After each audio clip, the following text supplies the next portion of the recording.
Hello everyone, it's SpawnPoiint and today we're unboxing and taking a closer look at the 2026 LG GX9. And this is the world's first 39-inch 5K 2K OLED gaming monitor. So it's called the LG 39 GX950B. And we're going to test this out on my RTX 5080 and my PS5 Pro. We'll see what it's like for gaming, productivity, movies and everything else that you'd use it for. But at a glance it supports up to 330Hz, has HDMI and DisplayPort 2.1, USB-C, HDR, VRR and is packing LG Display's latest primary RGB tandem white OLED panel. So thanks to LG Display for sponsoring today's video, and I have dropped a link to this down below if you want to check it out.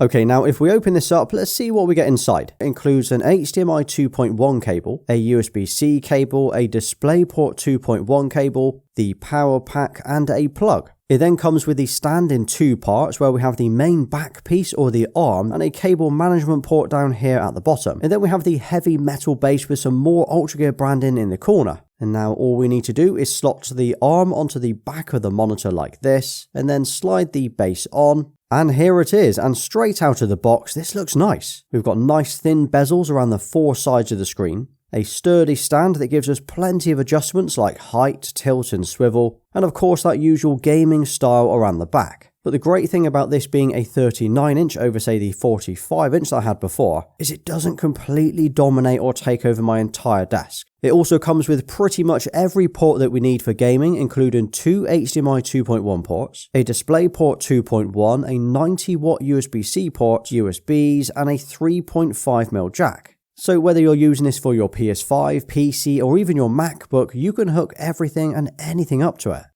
But guys, the picture quality of this OLED screen is where it's really at. So this is using a 5K 2K OLED Tandem WOLED panel, or as it's actually called, a Tandem White OLED panel, and it looks so good. On first impressions, everything looks incredibly sharp, detailed and vibrant, and you can already see how good the colours are on this screen. Sometimes it's really hard to get super excited about yet another OLED in the setup, but there is something about this one. So before I even show you the gaming, just look at the black levels, because like with every other OLED monitor, we've still got the self-lighting pixels, so the black and the contrast levels are always going to be incredible. And this means no blooming or IPS glow, just infinite contrast, even in bright or well-lit rooms, and honestly one of the biggest reasons I always choose an OLED over an LCD. Now LG Display are using primary RGB Tandem 2.0 tech, where it's using a 4-layer structure, so that's red, blue, green, blue, and this is designed to boost the brightness by up to 50%, while still maintaining all of the benefits that OLED is kind of known for.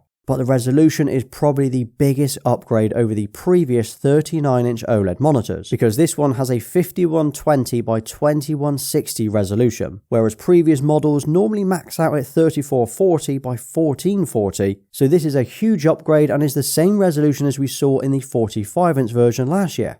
Now you've probably noticed this already, but the curvature of the monitor. Now for me, when I'm using a 27 or 32-inch screen, I do prefer it flat. But as soon as I go bigger on my desk, I much prefer it curved. And the curvature on this one is perfect, coming in at 1500R. Also, with a 21:9 aspect ratio on this ultrawide, it makes everything on the screen feel a little bit more immersive. So here I'm able to see so much more than I would on a smaller 16:9 screen, which always makes me wish that the PS5 or at least the PS5 Pro allowed ultrawide support for their games, because God of War Ragnarok looks so good on PC.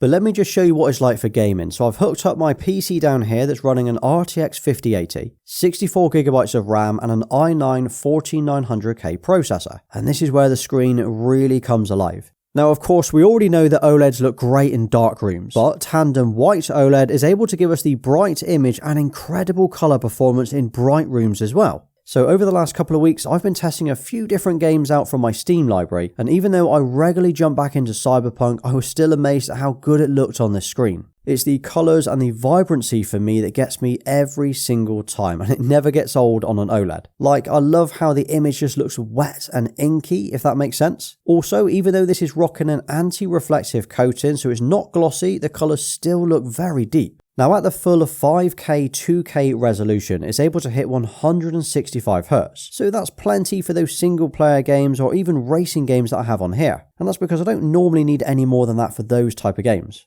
But it's also got support for things like AMD FreeSync Premium Pro and Nvidia's G-Sync, as well as a 0.03 millisecond response time. So motion handling and input lag is very impressive. Now, when I got this delivered a couple of weeks ago, my wife actually said, wouldn't this make the perfect monitor for a sim rig? So guys, maybe it's time I finally build one? Otherwise, jumping into story games, it looks like I'm playing an actual movie. The quality and the clarity of the picture is just stunning. The Last of Us, for example, is a great one to show off the brightness and the contrast of the screen, and again, it is so smooth. Or jumping into a game like Ratchet & Clank Rift Apart, this is probably the most vibrant game that I have on my PC, and it's a brilliant way to show off the colour accuracy and the perfect blacks. And I'll tell you what, Tandem White OLED tech has definitely come a long way in the last 13 years. Because in 2013, we had it introduced with white OLED with a colour filter architecture. Then 2022 came the improved brightness. 2023 to 2024, we got the MLA tech. 2025 was primary RGB tandem that increased the brightness again. And then of course in 2026, we've got the primary RGB tandem 2.0.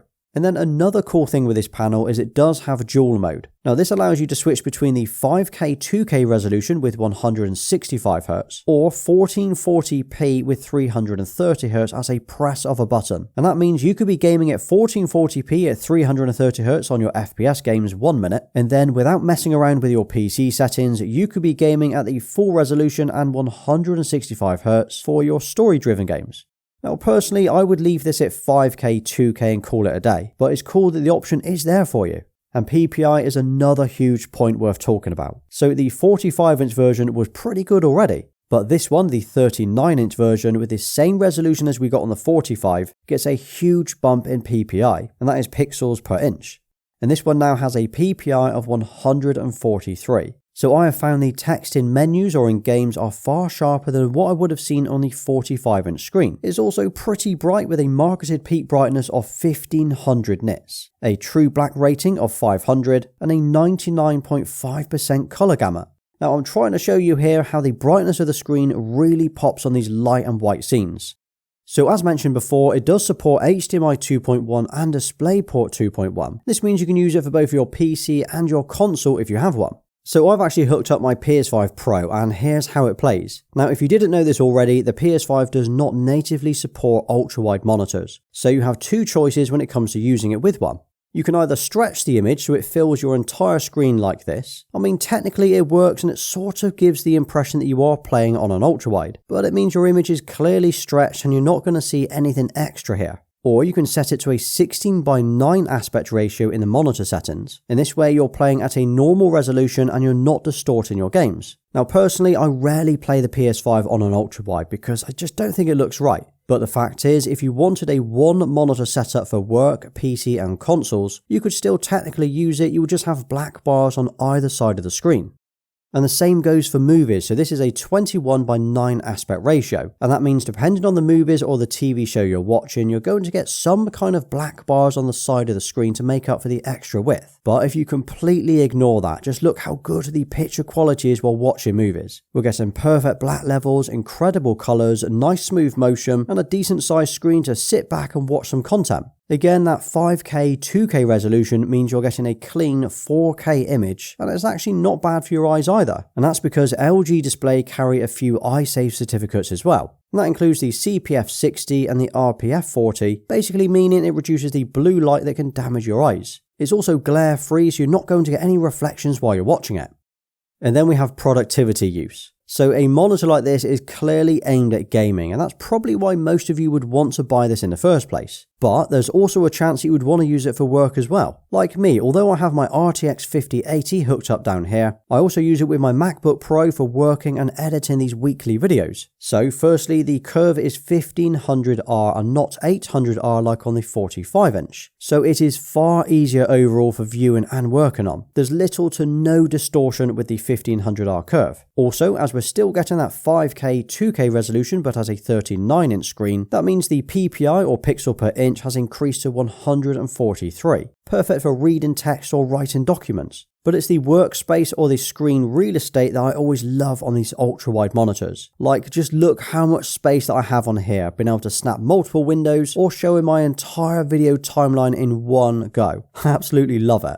Viewing angles and reflections are another one for me, and that's because I often sit at my setups with the lights on, so whenever I use a glossy screen I need to turn the lights off to try to minimize the reflections, whereas with this screen it has an anti-reflective coating, so it's not glossy and it's not fully matte, but LG Display states this is one of the industry's leading reflection levels at 1.1%. Now normally when the light hits the screen it kind of makes the image look washed out or hard to see, whereas with the Tandem White OLED it can minimize that and give us these nice inky blacks and still get a decent colours during the day. And this is something that I struggle with when using a QD OLED screen, as the black levels always end up looking raised or washed out in a bright room, whereas you just don't get this issue with a Tandem White OLED. And then we've got the menus, which has had a nice update to the visuals and colours. Otherwise, it's pretty much the same settings that we've had for years. So we can adjust things like the brightness and contrast under picture settings. We've got game modes if you want to change and enable things like VRR and sound settings. And even the rear RGB strip can be adjusted or switched off. There's then the OLED care protection settings, including screen move, screen saver and image cleaner mode.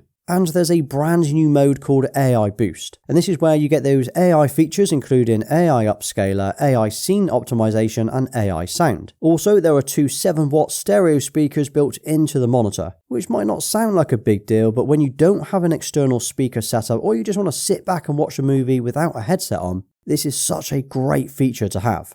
On the whole though, this is a great monitor and I've been really impressed with it. So much so that I will be replacing my 45-inch OLED with this new 39-inch because of a few reasons. The fact it's got a Tandem White OLED tech, the slightly smaller size and the less aggressive curve. But the fact it's packing a 5K 2K resolution up to 330Hz, a 143 ppi, and it's obviously perfect for gaming and work. It's a decent screen for the setup. But the question is, should you buy one? Well, that comes down to how much you can pick this up for. I have actually dropped a link down below which should show you the prices in your region. Otherwise, maybe try and hold off for a deal. Now drop a nice Tandem White OLED in the comments and I'll give you a thumbs up for staying right till the end. And if you did enjoy today's video, check out this video next. Well, thanks for watching, please like, subscribe and follow me everywhere. Until next time.